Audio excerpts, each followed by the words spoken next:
മദീനയിലെ പ്രവാചകൻ പള്ളിയിൽ പ്രാർത്ഥിക്കാൻ അനുമതി നൽകി തുടങ്ങി. ആയിരക്കണക്കിന് വിശ്വാസികളാണ് ആദ്യ ദിവസം മദീനയിൽ എത്തിയത്.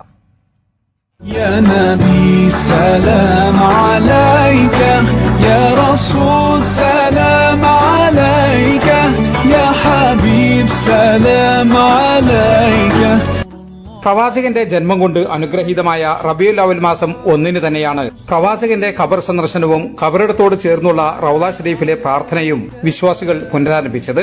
കോവിഡ് വ്യാപനത്തെ തുടർന്ന് നിർത്തിവച്ചിരുന്ന ഈ കർമ്മങ്ങൾ ഇന്ന് പുനരാരംഭിച്ചപ്പോൾ ആയിരക്കണക്കിന് വിശ്വാസികൾ മദീനയിലെ മസ്ജിദ് നബവിയിലെത്തി. സമ്മാനങ്ങൾ നൽകിയാണ് ആദ്യ ദിവസം വിശ്വാസികളെ ഹറം കാര്യവിഭാഗം വരവേറ്റത്. അകലം പാലിച്ച്, മാസ്ക് ധരിച്ച്, ക്യൂ പാലിച്ച് അച്ചടക്കത്തോടെ ബാച്ചുകളായി വിശ്വാസികൾ പള്ളിക്കകത്ത് പ്രവേശിച്ച് പ്രവാചകനോട് സലാം പറഞ്ഞു. സ്വർഗത്തിന്റെ ഭാഗമെന്ന് വിശ്വസിക്കപ്പെടുന്ന റൗള ഷരീഫിൽ വെച്ച് മനമുരുകി പ്രാർത്ഥിച്ചു. വൈകുന്നേരം വരെ മാത്രമേ റൗള സന്ദർശനം അനുവദിക്കുകയുള്ളൂ. പ്രവാചകനോട് സലാം പറയാൻ ദിനംപ്രതി 11,880 പേർക്ക് അവസരമുണ്ടാകും.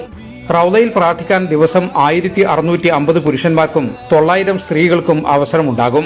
സ്ത്രീകൾക്ക് റൗള സന്ദർശിക്കാനുള്ള സമയം രാവിലെ മുതൽ ഉച്ചവരെയാണ്.